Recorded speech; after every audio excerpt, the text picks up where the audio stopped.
Olá, olá, olá, bom dia para quem é bom dia, boa tarde para quem é boa tarde. Olha nós aqui mais uma vez com mais um programa Entre Nós com Michele. Vamos ter um bate-papo hoje muito legal. Prepare a sua pipoca, prepare a sua sala no maior conforto, porque hoje nós vamos ter um papo aqui muito divertido, muito descontraído. Antes eu gostaria de deixar alguns recadinhos para vocês. Não se esqueçam de compartilhar esse vídeo, se inscrevam no nosso canal, deixem seus comentários, deixem os seus opiniões do que vocês estão achando do nosso programa e não se esqueçam de se inscrever e deixar os likes. O nosso canal chama-se @de salto na sua sala. Se inscrevam, compartilham e é isso aí. Outro recadinho que eu gostaria de deixar com vocês é que se vocês quiserem receber a visita dessa que vos fala na sua casa, entrem em contato comigo nas minhas redes sociais, Auro Meirelles, e deixa um recadinho dizendo: eu quero a visita de Michele na minha casa e eu vou estar aí com o maior prazer para a gente bater aquele papo gostoso. Lembrando que as pessoas que querem participar devem morar em Paris para que facilite a nossa locomoção, meu povo, tá bom? Então, hoje, começando o nosso papo, eu tenho aqui um casal, gente, muito especial que eu vou apresentar para vocês, que são aqui o Daniel e a Virgínia. Obrigado, Virgínia. Obrigado por me receber na sua casa. Prazer é todo nosso. Obrigado mesmo, sabe? Eu tô me sentindo muito à vontade aqui na casa dela. A casa dela é uma graça, gente. A gente tá aqui num ambiente muito legal, muito confortável. E para iniciar o nosso papo, vamos aqui conversar com a Virgínia, com o Daniel, vamos saber tudo da vida deles. Gente, eles são um casal aqui, ó, que tem muitas coisas que eles fazem aqui em Paris, que vocês vão descobrir a partir desse momento. Então, Virgínia, vamos falar um pouco da sua vida, da sua trajetória de vida. Você é natural de onde? Eu sou do Rio de Janeiro, nasci em Copacabana, vivi a minha vida toda em Copacabana. Minha mãe trabalhava como modista, estilista, tinha um ateliê de alta costura e participava como júri no desfile das escolas de samba, fazia desenhos para as escolas de samba, era portelense doente, minha tia e meu tio eram do Salgueiro, então eu já cresci, né, dentro das escolas de samba, na muvuca, né, adorando samba, aprendi a dançar na Portela, eu ia para lá, eu devia ter uns 4, 5 anos. Olha, e que maravilha. Cresci assim, né, e lá fui eu, e eu fazia balé clássico, né. Olha, só que gente. Depois de muitos anos, eu resolvi tentar fazer outras culturas dentro da dança. Aí fiz um pouco de jazz, fiz um pouco de balé contemporâneo e finalmente acabei me apaixonando pela dança afro-brasileira. E eu fiz educação física, me formei, depois eu fiz uma pós-graduação em dança afro-brasileira, e quando eu vim morar aqui, eu conheci o Daniel lá no Brasil, aqui, depois do Brasil, depois isso eu conto, a segunda parte. Sim. E a gente montou a associação e eu comecei a dar aula de afro-brasileiro. Nessa época ninguém falava, quando eu queria apresentar um espetáculo de afro, todo mundo dizia, afro, né? O que é isso? Ninguém, né? Você foi, assim como a gente diz, a pioneira. A pioneira. A pioneira porque, para eles, samba não é afro, entendeu? Então até tentar, aí com as minhas alunas eu comecei a fazer escola, né? A mostrar, a fazer projeções, a convidar a gente. E a minha professora, era lá no Brasil, é Isaura de Assis. Infelizmente ela já faleceu ano passado. Ela é renome no Brasil inteiro. Então, e casada com Carlos Negreiro. Bom, eu sei que você tem muitas coisas para contar. Isso é apenas uma introdução, minha gente. Eu tô falando para vocês que hoje aqui o negócio vai render. Daniel, você é natural de onde aqui da França? Você é nascido na França, não? Eu sou de Paris, nasci em Paris. Ok. E sempre morei em Paris. E eu sempre, desde crianças, eu fiquei apaixonado pela percussão. Minha mãe me contava quando eu era criança que eu batia em qualquer lugar. E quando eu tinha 10, 12 anos, aí eu comecei a estudar a bateria. Até à idade de 18 anos. Só interrompendo um pouquinho. Você é natural de Paris? De que cidade de Paris? Cidade de Paris. Porque é cidade de Paris mesmo. Cidade de Paris. E depois eu comecei a fazer parte de banda de rock naquela época.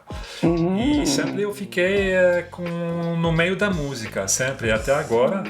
Só que agora faz 30 anos agora que mergulhei no universo do samba. Ok. E você sempre teve contato com os brasileiros para que você... Não, na verdade, eu sou como muitos franceses. Infelizmente, antigamente, não tínhamos reportagem, não tínhamos também informações sobre a música brasileira, sobre o carnaval. E então eu não sabia muita coisa sobre isso. E depois, quando a gente se conheceu, aí que... Então, aí é outra parte que eu quero entrar agora nesse capítulo dessa história.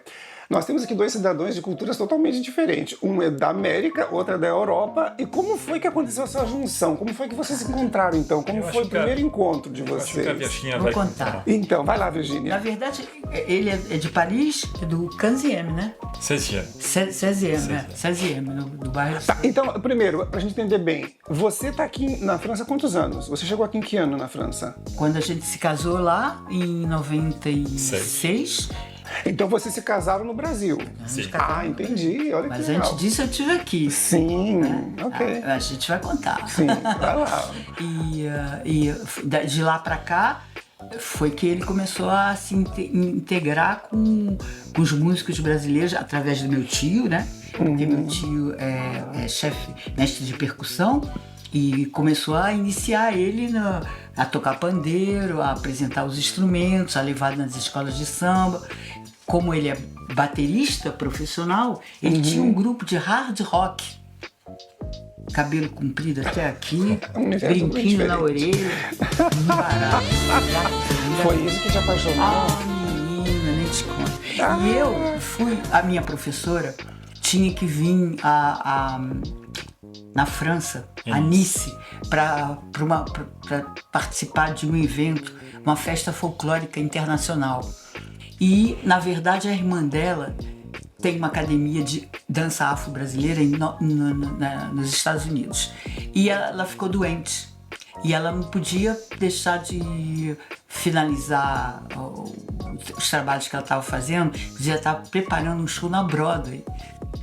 Aí a minha professora foi substituí-la lá e eu fiquei para substituir minha professora aqui. Como meu pai vinha para uma festa da família em Portugal, eu aproveitei o ensejo e a data dava para ir na festa com meu pai e depois vim para Nice para fazer o festival, que era uma semana. Como eu falava inglês mais ou menos fluente, lá vim eu representar o Brasil para esse congresso, na dança do folclore em Nice. Depois eu tinha uma amiga que morava aqui em Meudon. Aí eu combinei com ela de vir para conhecer Paris, né? Ninguém vem a Nice sem vir a Paris, né? Aí, quando eu vim a Paris, essa minha amiga era modelo. Ela tinha um evento no final de semana para tirar umas fotos num barco, sei lá onde. E eu fiquei sozinha na casa dela, sem falar francês, sem dinheiro, porque tinha que trocar os travel checks e não sabia como fazer nada. Aí fui passear, peguei a minha máquina fotográfica, um dicionáriozinho, meti debaixo do braço e saí por aí. Mas virei para lá, porque quando eu passei eu vi que dava para ver a Torre Eiffel.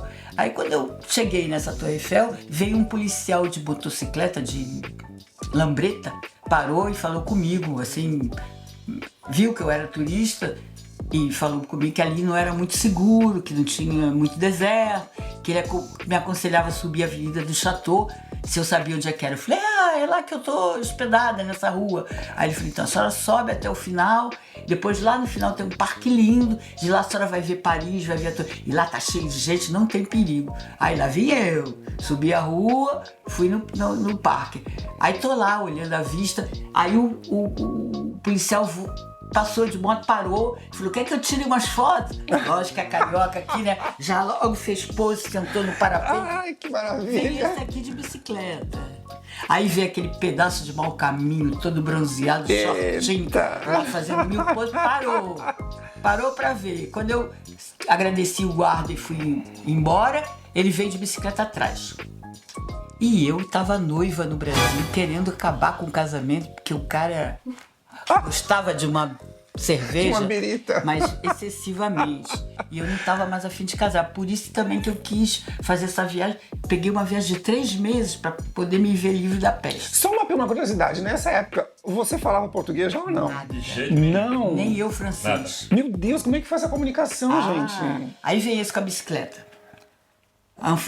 Tentando falar francês. Aí eu olhava pra cara dele assim, que cara chato, né? E eu toda metida, né? Eu era meio metidinha mesmo, gostosa. Aí lá fui eu andando e ele... Aí teve uma hora que ele cruzou a bicicleta na minha frente assim. E ele tava com, sabe essas roupas de ciclista toda preta, bem... Né? Todo trabalhado, físico. Óculos espelhado. Aí ele cruzou a bicicleta, aí baixou o óculos, olhou bem pra minha cara e falou assim, mas você não fala nada? Gente...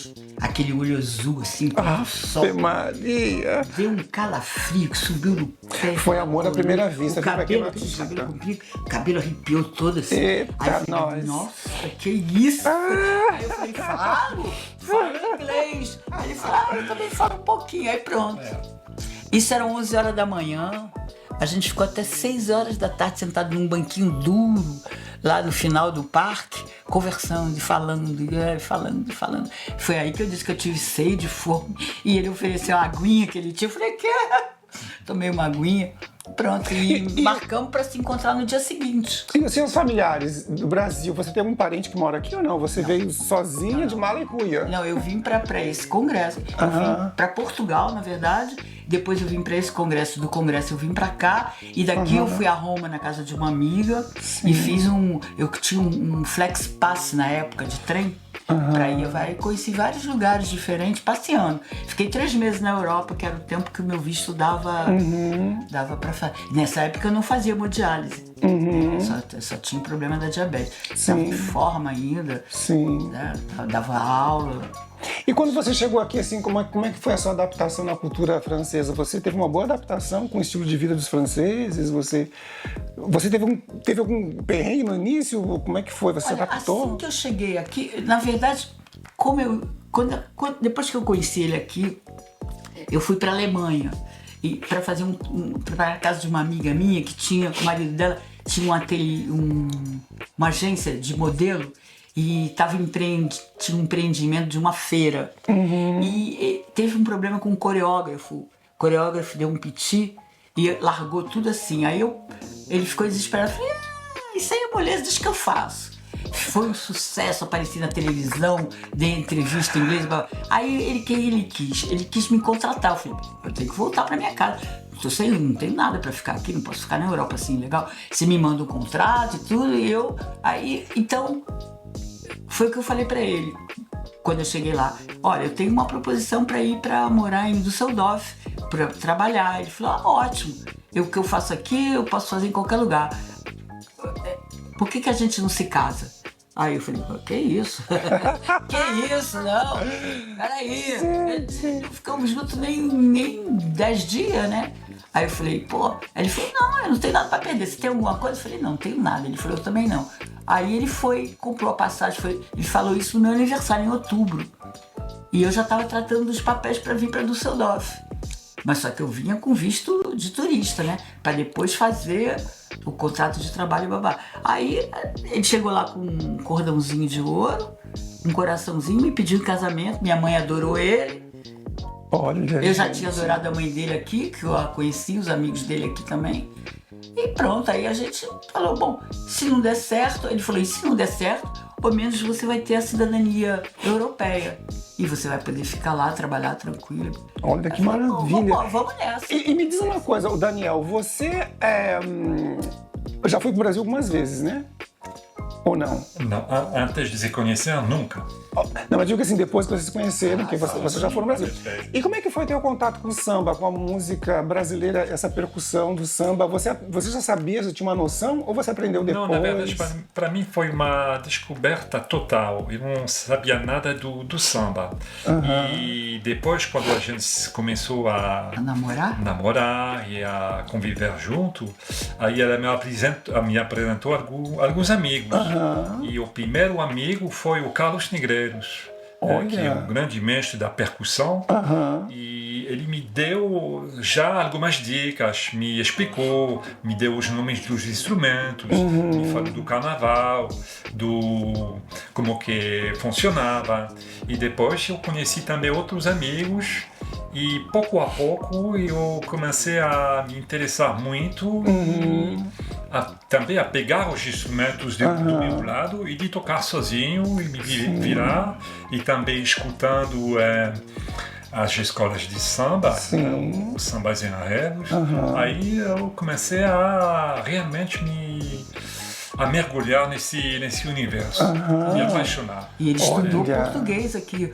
É isso que eu comento agora. Gente, vocês viram? Ele fala português corretamente. Muito bem, perfeitamente. Estudei um pouco, mas também aprendi muito lá no Brasil com as novelas. Porque as novelas, a história em geral é simples, e também dá para entender muito bem quando os personagens falam. É bem articulado. Bem nítido. Sim. E quando eu fui no Rio, aí me apaixonei pela cidade. Adoro o Rio. Quem não se apaixonaria, né, gente? Aquela paisagem lá é de tirar o fôlego, né? Maravilhosa. Sim. E você já participou do Carnaval do Rio de Janeiro? Você desfilou em alguma escola de samba no Rio de Janeiro? Já. Vocês dois? Juntos, Olha, qual escola vocês contam? Que escola foi essa? Eu levei em 2009 29 pessoas. Nós saímos no Unidos da Tijuca, vestido de índio. Ele já tocou na bateria da Lins, como é? Canarinhos. Do Canarinhos, com Negreiros, que colocou ele para tocar lá. E no Salgueiro também a gente foi com um grupo. Quando chegou lá, o mestre chamou, era ensaio da bateria. O mestre Marcão. O Marcão chamou, quem quer vir tocar aqui com a... Aí todo mundo se olhou assim. Aí eu falei, ele toca. Aí o cara falou, toca o quê? Eu falei, toca tudo? Eu falei, ele é o mestre de bateria da Brasis. Vem cá, cara, pega, o que você quer tocar? Ele falou, eu prefiro caixa. Então toca a caixa em cima aí. Aí o problema é que ele tocava a caixa embaixo. Nunca tinha tocado caixa em cima. Aí ele não ia falar isso, né? Pegou a caixa em cima, mandou ver. Aí quando acabou isso, ele falou, pô, o cara toca mesmo, ele toca bem, né? Gente, que maravilha! Quer dizer, então teve algumas experiências assim interessantíssimas. Muito bacanas. Ele agora conhece um monte de mestre lá. Mestre Nilo esteve aqui em junho, né? No mês de junho. No mês de junho deu um estágio pra gente. Eu estava lá, gente. Eu participei desse ensaio, desse encontro. Foi muito legal. E foi num lugar maravilhoso, gente. Um prédio lindo que tem aqui em Paris. Como vocês podem ver, gente, esse casal aqui, eles são envolvidos com carnaval de alma, né? E não podia ser diferente, porque aqui em Paris nós temos uma festividade que acontece durante o verão, que são os carnavais que acontecem aqui. E a Virgínia, ela é responsável por um grupo, que ela vai comentar mais a respeito desse grupo pra gente. Qual é a posição dela? Como é o nome do grupo? Se chama Associação Brasis, que é uma ONG, né? Ok. Associação Brasis. Associação Brasis. Começou pequenininho. Então, como foi que começou isso? Quem teve a ideia de criar esse grupo? Começou em 2001, porque o prefeito daqui de Meudon queria sempre que tivesse alguma coisa brasileira, uma festinha e bababá. Então, estava precisando de gente na Maison pour tous de Meudon La Forêt para dar aula de samba. Olha. E eu, como é que eu ia dar aula de samba? Eu, Virgínia, assim, né? Com meu diploma de educação física, não vale nada aqui, não tá... Aí ele falou, Monsieur Feliz, que era o diretor ajuda a Virgínia aí a montar uma associação, empresta para ela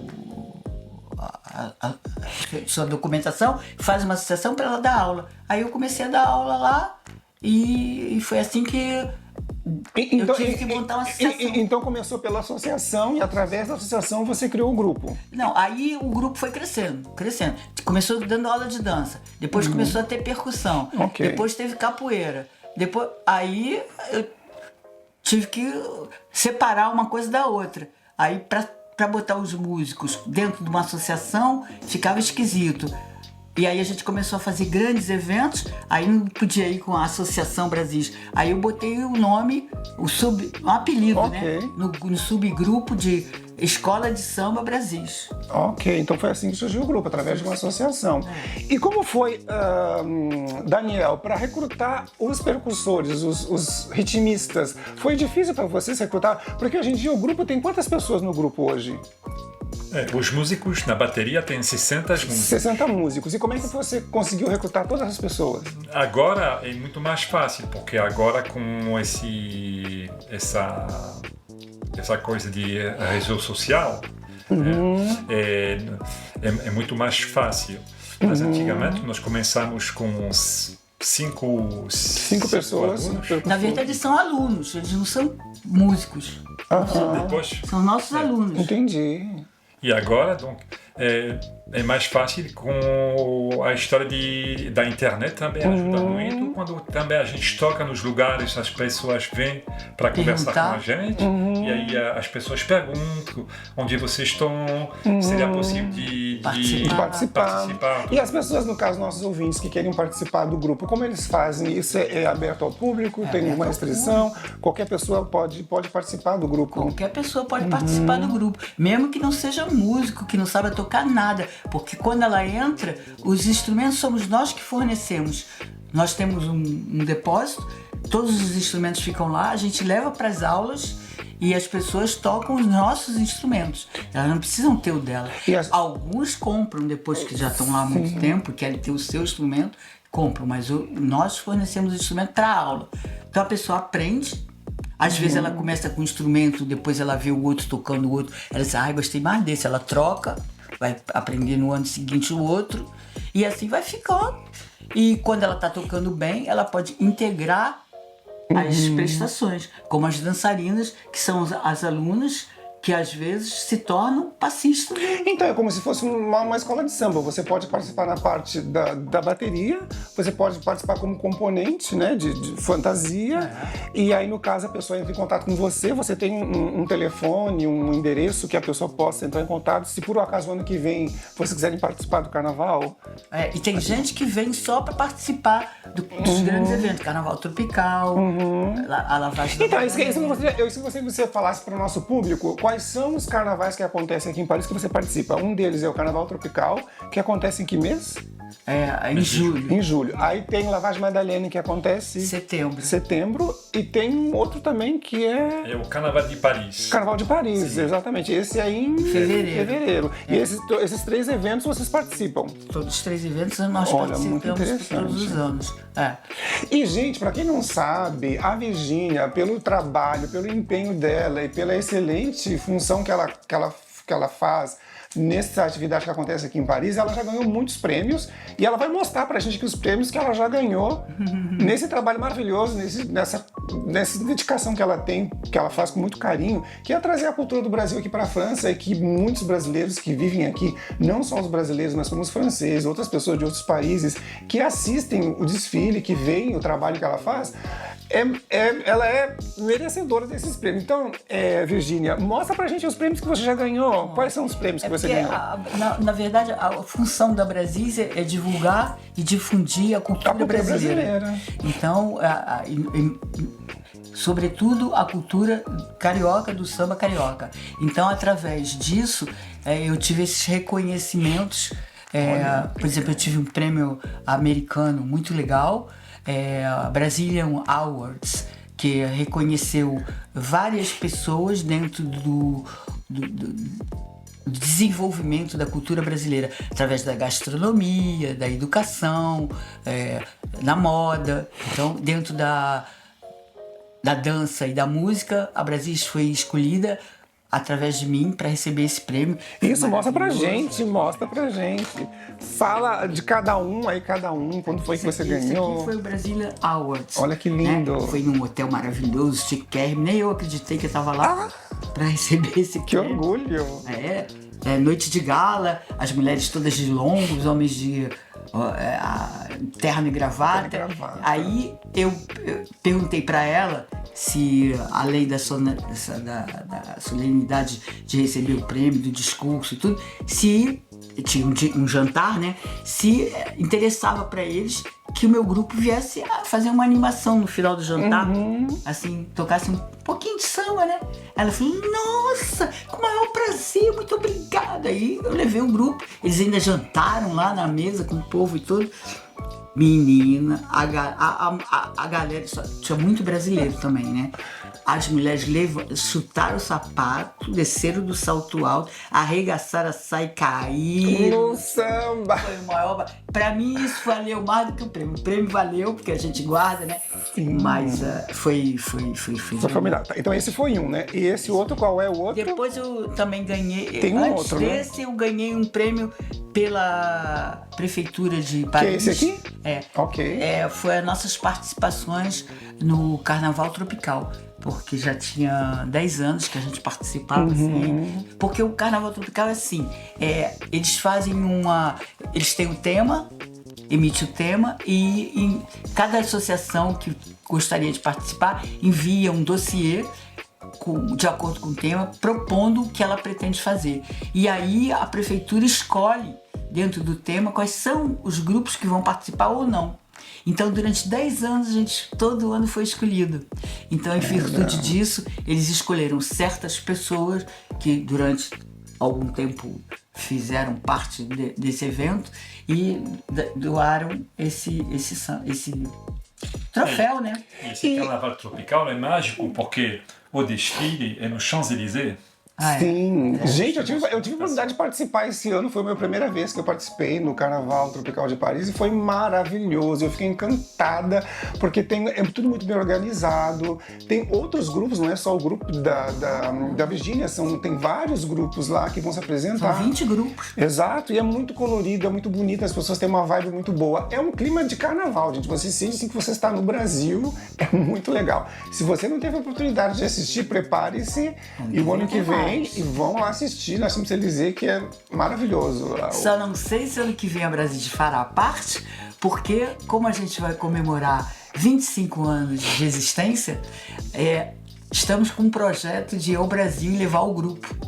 Desde 2009 que a gente não vai. Olha! Então, com o grupo, né?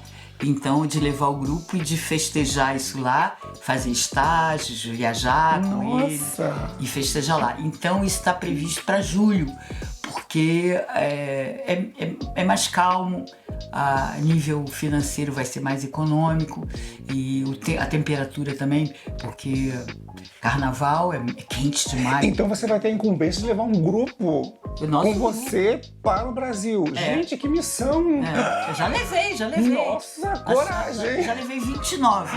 Agora vamos ver, porque a nossa Assembleia Geral é agora dia 17 de julho. Então vamos ver, vamos apresentar o projeto e ver quem tem interesse de ir. Porque quando nós fomos para o Carnaval de Nice, ano passado, a Brasil bancou tudo, a estadia, o ônibus, tudo. Então, dava pra... A gente toca durante o ano, arrecada junto o dinheiro na caixa e depois faz eventos com esse... Então, agora vamos começar tudo de novo esse ano para ver. Mas pro Brasil vai ser muito mais caro do que para Nice, né? Então eles têm que entrar com uma certa colaboração financeira. Vamos ver se eles estão de acordo. Em 2009, nós não éramos muito e todo mundo colaborou. Então vamos ver. Acho que sim. Vai dar certo. Mas, gente, eu tô chocado com a energia desse povo. Vocês viram? Nossa... É muito gás, né? Pra preparar tudo isso e, sabe, é uma coisa... Mas quando a gente faz com paixão, com amor, né? As coisas realmente são prazerosas.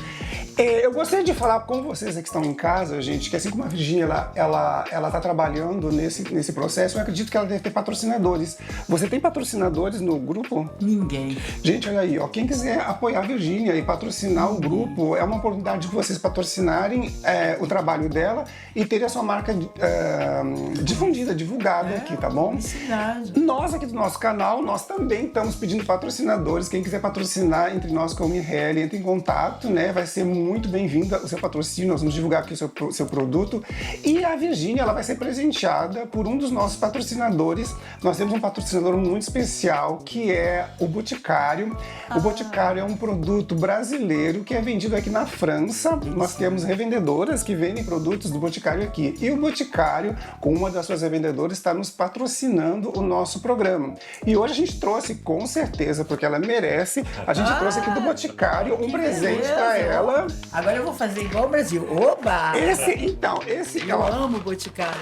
Esse presente do Boticário vai servir para os dois, porque o casal vai poder usar, né? Então aqui nós temos um kit de óleo e creme. Isso aqui você vai passar no corpo. Que legal. Gente, muito obrigada. Então a gente agradece ao Boticário por estar nos patrocinando com esse produto maravilhoso. E com certeza, se vocês não conhecem, experimentem, que aqui na França é possível obter os produtos do Boticário. Tem loja aqui, ok? Tem loja aqui do Boticário. Não tem loja, mas tem revendedoras. Pessoas que revendem os produtos do Boticário Muito aqui. legal. E nós vamos colocar na nossa telinha, em algum lugar vocês vão estar olhando aí, as pessoas que estão vendendo. Então, olhem na telinha que vai aparecer aí pra vocês. Qual é tá o perfume bom? que você ama do Boticário? Agora eu não lembro o nome. Gente, olha que missão pro Boticário, porque os franceses, eles têm os melhores perfumes, então o Boticário não pode ficar por baixo, viu? Nós temos que ter a aprovação de um francês aqui dos produtos do Boticário. Ele vai usar e depois ele vai nos contar se realmente o Boticário está à altura dos produtos franceses. Porque lá em Arraial do Cabo tem loja. Então toda vez que a gente ia, minha mãe já fazia um estoquezinho pra ele. Sabonete, tudo pra ele passar o mês lá. Com o perfume que ele adorava, né? Maravilha! Não lembro o nome, mas a gente tá, a terceira idade é assim mesmo. De todo jeito, muito obrigado.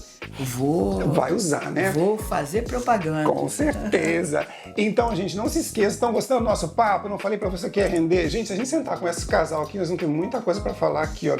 Nós estamos reduzindo aqui, porque tem esse povo aqui tem história pra contar. Tem história. Então, se vocês estão gostando da nossa entrevista, não se esqueçam, compartilhem esse vídeo, divulguem, deem sua opinião, deixem seus likes, compartilhem, dividam esses vídeos com outras pessoas para que o nosso canal tenha relevância e o YouTube entenda que esse programa é interessante para poder divulgar para outras pessoas, tá bom? Então não se esqueçam, se inscrevam no canal, deixem a sua opinião, compartilhe o vídeo, tá bom? Para que a gente possa ter mais vídeos aqui interessantes para mostrar para vocês. Agora, gente, nós vamos mudar de vibe, vamos sair dessa vibe do carnaval, porque todo mundo já conheceu bastante aqui a Virgínia lá do carnaval, a gente sabe que ela é uma mulher festeira, a gente sabe que os brasileiros gostam de festa, mas a gente quer saber um pouco mais da Virgínia, da vida da Virgínia, vamos saber um pouco mais desse casal aqui. Eu quero fazer uma pergunta para vocês. Dos dois aqui, quem que é o mais ciumento? Tem um dos dois aqui ciumento? Nenhum dos dois. Nenhum dos dois é ciumento? Eita, sério? Olha, eu não posso ser ciumenta, porque no meio que eu convivo, as meninas tiram a roupa, ficam peladas. Imagina, cada gatona, né? Se eu tiver ciúme, eu tô ferrada. Ele vai ter ciúme de quê? Ele sabe que eu tenho uns 4 pneus arriados e mais um step. Maria, gente, a gente acabou de uma declaração de amor aqui subliminar. E outra coisa que eu acho que quando tem confiança um no outro, ciúme não tem espaço. Exatamente. Tem espaço para ciúme. A gente tem que investir sempre, se dar sempre, ser amigo, ser companheiro. É assim que vai pra frente. Se começar a puxar pra trás, começar de querer ver o que faz, pegar o telefone pra ver, eu acho isso. E ele é filho único, eu também. Então eu sempre fui acostumada a não ter ninguém que se metesse nas minhas coisas. O que é meu e o que é dele. Então a gente, quando veio morar junto, deu certo, porque ele tá na dele lá quietinho, ele fica lá, eu não mexo com ele, ele não mexe comigo. Acho que o armário dele ele tem o armário dele, eu tenho o meu, eu tenho meu copo, minha xícara, minha colher, minha faca, ele tem a dele. É bom barato. Agora, também se um usa do outro, por acaso, também não tem problema nenhum. Entendeu? Mas a gente tá acostumado com essa independência, assim, individualidade. Nunca rolou. Em 29 anos de casado, Olha, que legal. nunca rolou. E a gente sabe que ambas culturas, tanto a cultura francesa quanto a cultura brasileira, nós somos muito bons em gastronomia, né, gente? Então, dos dois aqui, quem é o chefe de cozinha aqui? Quem é que é o bom de cozinha aqui? É o Daniel ou você? Quem que cozinha mais aqui? Nós dois cozinhamos, mas eu vou ser franca que o Daniel tem Ele tem um toque especial na cozinha. Ele tem umas receitinhas dele. Ele faz um omelete que é conhecido por todos os nossos amigos, que não adianta, eu posso querer fazer o omelete, até minha mãe pedir. Meu filho, faz o omelete pra mamãe. O segredo Ele tem um segredo lá. O segredo dos pratos é a crème fraîche. Então ele cozinha muito bem. E você sabe fazer algum prato brasileiro? Não. Não? Aí nesse caso, então, ela entra em cena. Eu acho que sabia, ele até sabe, mas ele nunca entrou pra fazer, né? Acho que ele até sabe. Precisa de tempo, precisa também de espaço. Sim. A nossa casa é pequenininha. E precisa gostar também, né, gente? Eu sempre acho que a cozinha é uma arte, é um ritual, né? Cozinhar é um ritual. Então, se você não gosta, esquece. Nós cozinhamos rápido. A nossa cozinha é rápida, porque a gente dá aula à noite. Então a gente chega às 11 horas da noite em casa. É a hora que a gente vai jantar. De manhã a gente não almoça, porque ele dá aula de dia, eu fico sozinho em casa. Então, às vezes, quando sobra eu mato, quando não sobra eu como uma saladinha, um sanduíche. Eu tenho uma dieta muito restrita também. Então, a cozinha é rápida. Uma cozinha simples. Simples, arroz, salada, macarrão, carninha. Sim. Não é muito elaborado. Nada muito elaborado, que não toma muito tempo, né? Só mesmo quando vem uma visita, que vem alguém que... Aí a gente faz feijoada, faz bobó. Olha, gente, que delícia. Outra coisa, eu sou a rainha de cometer gafes. Eu já cometi várias gafes. Eu quero te fazer uma pergunta aqui, dos dois aqui. Quem dos dois comete mais gafes aqui? Porque você trabalha com o público. Então, geralmente, quando a gente trabalha com o público, gente, a gente comete umas gafes. Alguma vez você já cometeu uma gafe assim que tu ficou assim, nossa, que vergonha. Eu já cometi várias. Ou ele, não sei, quem dos dois cometeu alguma gafe aqui que foi inesquecível? Assim, brabão, que eu me lembro, não. Mas, com o problema do francês, eu às vezes falo errado, né? Falo coisas erradas, né? Que não é... A palavra não é isso. E aí, depois, quando ninguém me corrige, digo, ai, gente, que vergonha. Eu queria falar uma coisa, no fim foi tudo... Isso, falei assim, né? Mas falar um outro idioma sempre tem... Sempre tem um risco. Dúvida, sim. Tem um risco. Ele também, às vezes... Com a história do português que ele fala muito bem, às vezes ele confunde masculino com feminino, que aqui é o contrário, né? Sim. Então, às vezes, mas fica até bonitinho, eu acho, né? Sim, Que na realidade não chega a ser bem uma gafe. É uma coisa natural que acontece. Tem uma boa. Essa que a gente quer saber. Agora... Posso contar? Vai lá, Nós fomos quer saber isso aí. num almoço na casa de uma amiga brasileira, tava o pessoal da embaixada lá e tal, tinha uns amigos músicos também, e ela botou a mesa e tava todo mundo conversando, tinha um tocando tamborim lá e tal, e ela pediu ao Daniel pra ajudar, e eu tava ajudando a botar a mesa e tal, e ela chamou, gente, a table, tinha francês, a table. Vem sentar na mesa, bora, vem comer. E ninguém levantava, ninguém vinha. Aí esse aqui tinha um programa que falava, senta, porra. E tava o cônsul do Brasil lá. Ele virou pro cônsul e falou, senta, porra. Essa foi uma gafe. Coisa com o cônsul. Ficou na história. Gente! Aí todo mundo morreu de rir, mas todo mundo veio e sentou. Ela falou só mesmo o Daniel pra fazer o povo vir pra mesa. Essa foi boa. E você é uma pessoa, você é uma pessoa religiosa? Você tem religião? Qual que é a tua religião? Eu sou católica também. Católica. Só que ele é católico mesmo. Católico apostólico romano. É isso? Lê sobre a religião, acredita piamente nas histórias. Ele é... Eu fui batizado, nós dois, batizado, crismado, fizemos primeira comunhão, todos os dois. Só que eu tenho uma maneira de ver diferente da dele, a religião católica. A religião católica. Eu acuso muito a instituição. E ele defende um pouco, porque ele diz que não é culpa da instituição, é culpa dos homens. É porque tem que ver o bem, porque na igreja, né, nos homens da igreja também, lógico que tem um lado, infelizmente... Como toda a religião, né? Não é só a católica. Mal, sim, todas as muitas religiões pessoas têm. fazem bem, Sim. e eu acho que o mais importante é a raiz. Sim. E a raiz é o Cristo. Sim, a essência é o Cristo, né? Então é isso o Que mais é o que, que deveria, né, unir a todos, que é algo muito interessante. Eu acredito que ter religião é algo interessante, é importante, né? Você acreditar em alguma coisa, não importa o que seja, você acredite. Acho que a pessoa se torna melhor, né? Mais sensível ao próximo. Mas nós dois acreditamos em Deus. Olha, isso já é um match, já é um princípio. E o mais importante também, e isso ajuda a respeitar também as pessoas e as outras religiões. Exatamente. Porque tem espaço para todo mundo. É uma questão de maturidade, não é uma questão de maturidade. E você, se você fosse se definir como uma pessoa, como você se definiria como ser humano? Eu acho de fazer o melhor possível, já para mim mesmo, para minha esposa e para todas as pessoas que estão em volta de mim. E eu acho o respeito, o carinho, o amor, é isso que ajuda a ter um mundo melhor. E a viver simplesmente a com viver. Certeza. Um ser humano, ele tem que fazer o bom. O melhor. O bem. Exatamente. E vocês têm algum sonho que vocês ainda não realizaram, que você tem vontade de realizar? Tem algum sonho que você ainda não realizou, que tu ainda diz assim, nossa, um dia ainda vou realizar isso? Tem alguma coisa que você ainda sonha em realizar? Vocês dois, né? Porque vocês são um casal. Nós, no princípio, queríamos ter um filhote, né? Então, vocês não têm filhos? Não pude ter por causa da minha doença, que infelizmente é progressiva. O médico nos aconselhou, falou pra ele, olha, o problema é que vai chegar uma hora que pode até que você tenha que optar entre ela e o bebê. Como é que você vai fazer? Aí a gente parou de tentar. Sim, eu cheguei a ficar grávida, eu fiquei grávida 3 vezes. Na terceira vez eu cheguei até o 4º mês. Olha. Mas depois não vingava, né?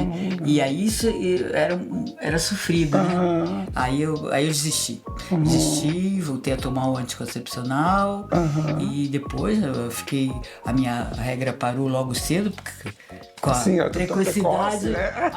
aos 35 acabou. Então foi ótimo. E é isso aí. Isso era uma coisa que nós dois queríamos. Porque como nós dois fomos...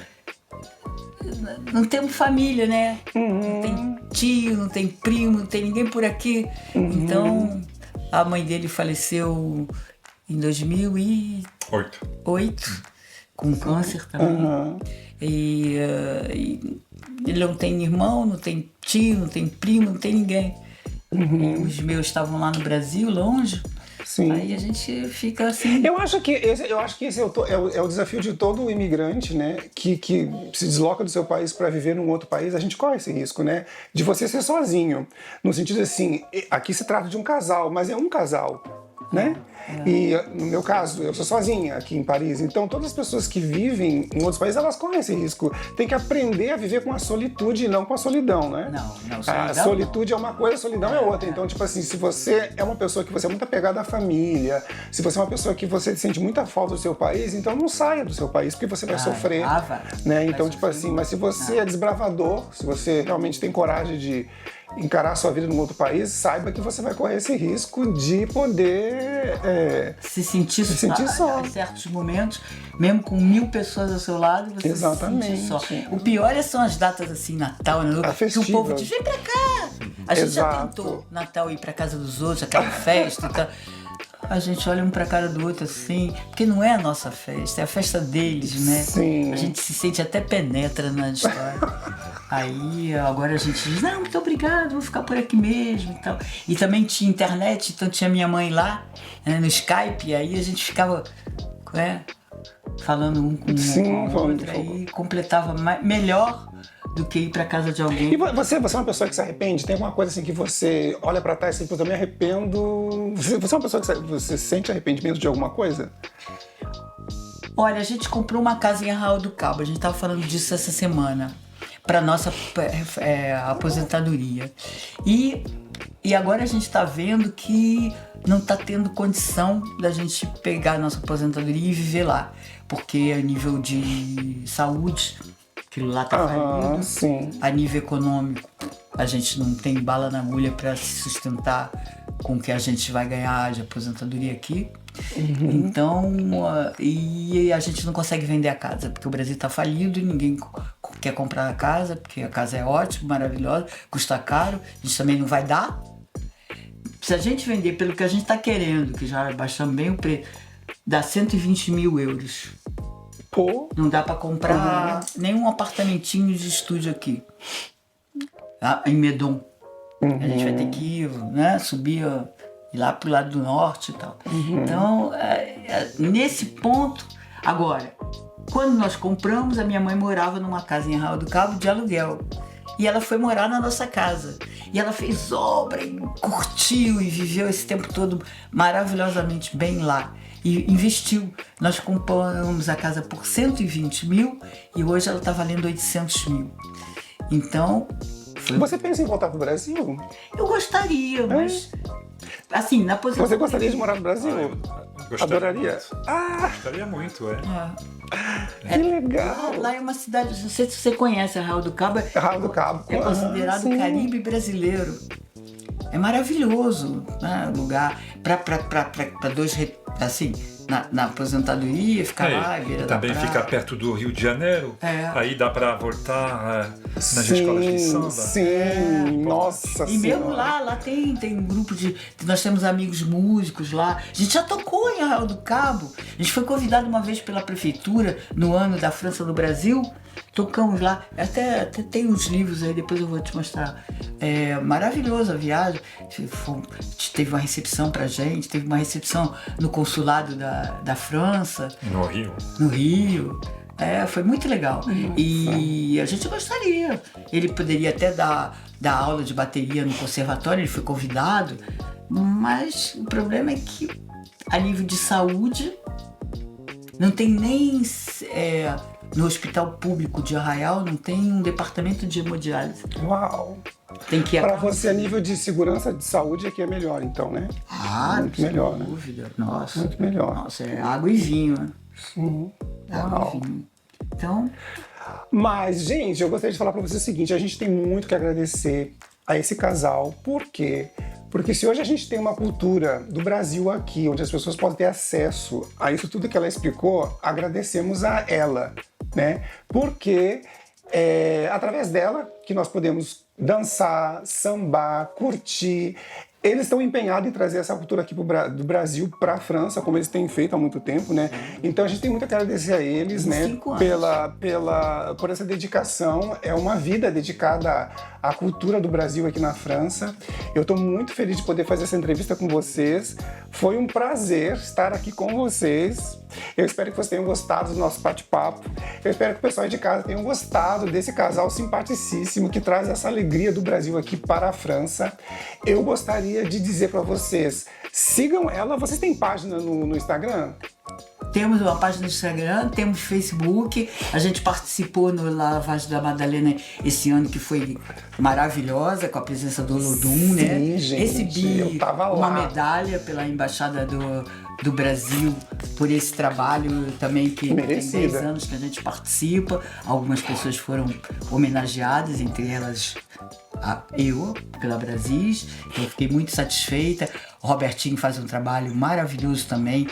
Já antes da Brasis existir, ele já trabalhava fazendo música e apresentando o Brasil, e leva a cultura daqui para lá também. A Bahia é muito bem representada por ele. E é isso. Então a gente se sente honrado por ter sido reconhecido. Exatamente. E esperamos poder continuar aí no Batente, mostrando o Brasil para o mundo, né? Porque a gente já foi a Portugal, a gente já foi na Alemanha, a gente já foi na Dinamarca, não, como é que chama?